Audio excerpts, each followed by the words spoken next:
வாழ்க்கையில் எது நேர்ந்தாலும் அதை சந்தோஷமாகவும் தனிப்பட்ட முறையில் அல்லாமலும் நீங்கள் ஒரு திரைப்படத்தை பார்ப்பது போல் ஏற்றுக்கொள்ளுங்கள். நம் வாழ்க்கைக்கு மிகுந்த முக்கியத்துவம் கொடுக்காத பொழுது அது பொழுதுபோக்காக அமைகிறது.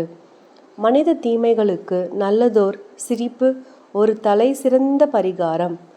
அமெரிக்க மக்களின் மிகச்சிறந்த பண்புகளில் ஒன்று அவர்களது சிரிக்கக்கூடிய வல்லமை. வாழ்க்கையை பார்த்து சிரிக்கக்கூடிய வல்லமை அற்புதமானது. இதை எனது குருதேவர் சுவாமி ஸ்ரீ யுக்தேஸ்வரர் எனக்கு கற்பித்தார். அவரது ஆசிரமத்தில் என் பயிற்சியின் ஆரம்ப காலத்தில் நான் ஒருபோதும் புன்னகைக்காமல் பயபக்தி நிறைந்த முகத்துடன் நடமாடினேன். ஒரு நாள் எனது குருதேவர், இது என்ன, நீ ஒரு ஈமச் சடங்கிற்கா வந்திருக்கிறாய்? இறைவனை காண்பது சகல துன்பங்களின் மரணம் என்பதை நீ அறியாயா? அப்படி இருக்க நீ ஏன் இவ்வளவு வாட்டமுடன் காட்சியளிக்கின்றாய்? இவ்வாழ்க்கைக்கு மிக அதிக முக்கியத்துவம் அளிக்காதே என குறிப்பிட்டார். இறைவனில் முழுமையான ஆனந்தத்தை காண்பதற்கு ஒருவர் மனதளவில் பூவுலக அனுபவத்தின் ஒவ்வொரு கொடிய துன்புறுத்தலுக்கும் அப்பாற்பட்டு இருக்க வேண்டும் என்று எனக்கு கற்பித்தார். ஸ்ரீ கிருஷ்ணன் போதித்தது, இன்பம் துன்பம், லாபம் நஷ்டம், வெற்றி தோல்வி ஆகியன நிகழும் போது சமநிலை மனம் படைத்தவனாய் வாழ்க்கை எனும் போரை எதிர்கொள். இங்கனமாக நீ பாவத்தை அடைய மாட்டாய். எது வந்தாலும் சரி, சரிசம மனோபாவத்தில் நிலைத்திருப்பது மதிமயக்கும் ஆசைகளை வெல்வதற்கான மிகச்சிறந்த வழிகளில் ஒன்றாகும். இதை நான் என் உன்னத குருதேவருடைய உதாரணத்திலிருந்து கற்றுக்கொண்டேன். இறுதி வரை மாற்றமில்லாமல் இருந்தார். கிறிஸ்து கூட இந்த குணாதிசயத்தை மெய்ப்படுத்தி காட்டினார். இயேசு சித்திரவதைக்கு உட்படுத்தப்பட்டாலும் இறைவனின் அன்பு அகலவில்லை. அவர் தனது தெய்வீக உணர்வு நிலையை இழக்கவில்லை.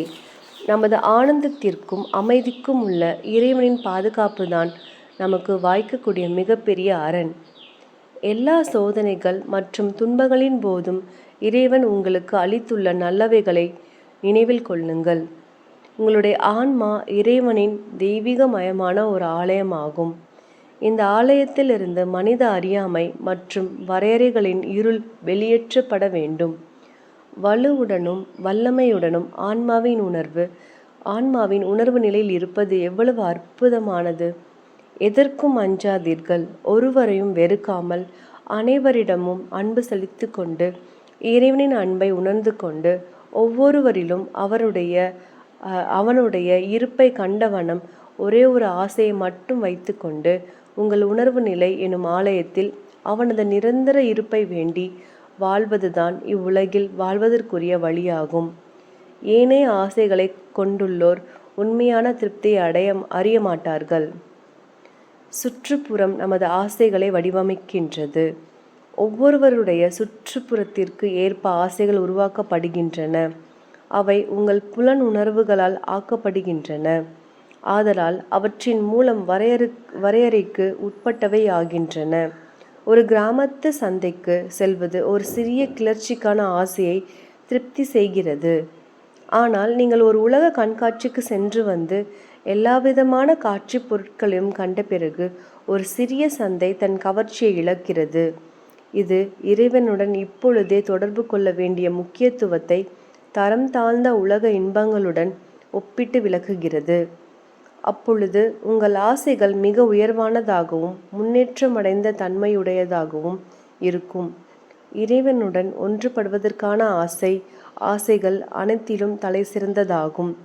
முக்கியம் குறைந்த ஒரு ஆசை நிறைவேற்றப்பட்டதும் நீங்கள் இன்னும் ஒன்றை பற்றி கொள்கின்றீர்கள். ஆனால் இறைவன் உங்களிடம் உள்ளபோது ஏனைய சகல ஆசைகளும் பூரணமாக நிறைவேற்றப்படுகின்றன.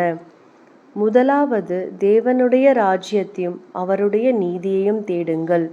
அப்பொழுது இவைகளெல்லாம் உங்களுக்கு கூட கொடுக்கப்படும். இந்த மிக உன்னதமான ஆசையை ஏன் முதலில் நிறைவேற்றக்கூடாது? ஏனெனில் அவனை அறிய வேண்டும் என்ற உங்கள் பிரார்த்தனைக்கு அவன் செவி சாய்க்கும் பொழுது உங்களுடைய ஏனைய ஆசைகள் அனைத்தும் கனப்பொழுதிலேயே என்றென்றைக்குமாக நிறைவேற்றப்படும். ஒருவேளை உங்களுக்கு ஆசைகள் இல்லை என நீங்கள் நினைக்கலாம். சரி, மக்கள் கடைக்கு செல்லும் பொழுது என்ன நடக்கிறது என்பதை நான் அடிக்கடி கவனித்துள்ளேன். அவர்களுக்கு வாங்குவதற்காக எந்த குறிப்பிட்ட ஆசையும் இல்லாதிருக்கலாம். ஆனால் திடீரென்று ஏதாவது ஒன்று அவர்களுடைய கண்களை ஈர்க்கின்றது. எனக்கு அது கிடைத்தே ஆக வேண்டும் என அவர்கள் நினைக்கிறார்கள். அந்த பொருள் ராப்பகலாக அவர்களுடைய மனதில் நிலை கொள்கிறது. முடிவில் பணத்தை கடன் பெற வேண்டியிருந்தாலும் கூட அப்பொருளை வாங்கி விடுகிறார்கள். சில காலம் அதை வைத்திருந்த பின்பு அதில் உள்ள அவர்களுடைய சந்தோஷம் சலிப்படைகிறது. வேறொன்றை அவர்கள் விரும்புகின்றனர். என்னிடம் $1000 மட்டும் இருக்குமே ஆனால், அல்லது ஒரு மோட்டார் வாகனம் அல்லது ஒரு நீச்சல் குளம் என்று சொல்லும் மக்களை நாம் சந்திக்கிறோம். அவர்களுடைய அந்த ஆசை நிறைவேறியதும் அவர்கள் வேறொன்றிற்காக மிகவும் ஆசைப்படுகின்றனர். மானுட ஆசைகள் பூரணமானவை அல்ல. ஆகவே அவற்றின் நிறைவேற்றம் பூரணமாக ஆனந்தத்திற்கு அவர்களை இட்டு செல்லாது. இறைவனை அடைய வேண்டும் என்ற பயனுள்ள ஒரே ஆசையை நீங்கள் நினைவில் வைத்துக் கொள்வதிலிருந்து உலகச் சூழல் உங்களை தடை செய்ய முயலும். ஆனால் தினமும் இதை பற்றி நீங்கள் உங்களை ஞாபகப்படுத்தி கொண்டே இருக்க வேண்டும். புகைப்பிடிப்பதில்லை என்றோ, அல்லது கண்ணா பின்னாவென்று சாப்பிடுவது இல்லை என்றோ, அல்லது பொய் சொல்வதில்லை என்றோ, அல்லது ஏமாற்றுவது இல்லை என்றோ நீங்கள் தீர்மானம் செய்த பிறகு நீங்கள் இந்த நல்ல ஆசைகளில் உறுதியுடன் இருங்கள். தவறான சூழ்நிலை உங்கள் மன வலிமையை பலவீனப்படுத்தி தவறான ஆசைகளை வரவழைக்கின்றது. திருடர்களுடன் வாழ்ந்தால் அது மட்டுமே வாழும் முறை என நீங்கள் எண்ணுவீர்கள். ஆனால் தெய்வீக புருஷர்களுடன் வாழுங்கள். தெய்வீக தொடர்பு ஏற்பட்ட பிறகு வேறெந்த ஆசையும் உங்களை சபலப்படுத்த முடியாது. அவை அனைத்தும் சுவையற்றதாகின்றன. ஆகவே ஒரு சில நொடி பொழுது ஆழ்ந்த தியானம் அல்லது ஒரு மகானின் சகவாசம் உங்களை மாய சாகரத்தை கடக்கச் செய்து இறைவனது கரைகளில் கொண்டு சேர்க்கும் ஒரு தெய்வீக எழுச்சியூட்டும் கட்டுமரமாக இருக்கும். இறைவனின் இருப்பாகிய அரணுள் பாதுகாப்பாக இருங்கள். இறைவனை பற்றி தொடர்ந்து சிந்தித்து கொண்டிருப்பதில் பேரானந்தம் உள்ளது. அவனுக்காகிய அவா எப்பொழுதும் இருக்க வேண்டும். இறைவனது ஜீவித்திருக்கும் இருப்பிலிருந்து அகன்று உங்கள் மனம் ஒருபோதும் அலையாமல் இருக்கின்ற உங்கள் உடல், மனம் மற்றும் ஆன்மாவிற்கு நேரும் மிக பெரும் துன்பம் கூட உங்கள் உணர்வு நிலையை அகற்ற முடியாதிருக்கின்ற ஒரு காலம் வரும். அது அற்புதமானதல்லவா? எல்லா காலமும் இறைவனை சிந்தித்து உணர்ந்து வாழ்வது எங்கிருந்து உங்களை மரணமோ அல்லது வேறு எதுவோ எடுத்து செல்ல முடியாதோ அந்த இறைவனின் இருப்பாகிய கோட்டையினுள் தங்கியிருப்பது. உனது மனதை என்னில் நிறுத்து. நீ எனது பக்தனாக இரு. முடிவற்ற பிரார்த்தனையுடன் என்னை வணங்கு.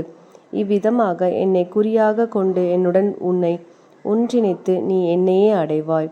அனைத்து ஆசைகளையும் நீங்கள் உங்களுக்குள் புக விடாமல் செய்யும் பொழுது நீங்கள் சாஸ்வதத்தின் இருப்பை மகிழ்ந்து அனுபவிக்கின்றீர்கள். இவ்வாழ்க்கை விசித்திரமானது. அனைத்தும் மாற்றத்திற்குட்பட்டவை. அதனால்தான் ஒருவர் தன் சந்தோஷத்தை தன் வாழ்க்கையின் மீது நிலைநிறுத்தக்கூடாது. நமது காலம் மறைந்துவிடும். நீங்கள் இப்போது பார்த்து கொண்டிருப்பவை ஒரு நாள் இல்லாது போய்விடும். மாற்றம் உங்களை புண்படுத்த நீங்கள் அனுமதிக்கவில்லை என்றால் அது நல்லதே. அது உங்களை புண்படுத்தும் போது நீங்கள் உணரும் எதிர்ப்பு நீங்கள் எந்த ஆசைகளையும் வைத்து கொள்ளக்கூடாது என்பதை உங்களுக்கு காட்டுவதற்காகும்.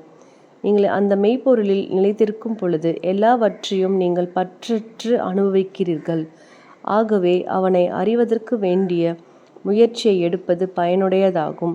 இல்லையேல் வாழ்க்கை உங்களை பயங்கரமாக ஏமாற்றக்கூடும். நான் இந்தியாவிற்கு 1935 திரும்பிய போது சிறு பிரயாத்தில் நான் கண்டு மகிழ்ந்த இடங்களுக்கு செல்வதை ஆவலோடு எதிர்பார்த்தேன். ஆனால் நான் அங்கு சென்றதும் அனைத்தும் மாறிவிட்டிருந்ததை கண்டேன். நாடக மேடை வேறு விதமாக அமைக்கப்பட்டிருந்தது. நான் விளையாடி பறவைகளை கண்டு ரசித்த இடமான இச்சாப்பூரில் உள்ள எனது பழைய இல்லத்திற்கு விஜயம் செய்த பொழுதுதான் மிகப்பெரிய ஏமாற்றம் என்னை ஆட்கொண்டது. நான் அதிர்ச்சி அடைந்தேன். எனது நினைவில் இருந்த ஒரே ஒரு மரம்தான் விட்டு வைக்கப்பட்டிருந்தது. இதுதான் வாழ்க்கையின் போக்கு. ஒன்றன் பின் ஒன்றாக பரிச்சயமானவையும் அன்புக்கு உகந்தவையும் நம் பார்வையிலிருந்து மறைகின்றன.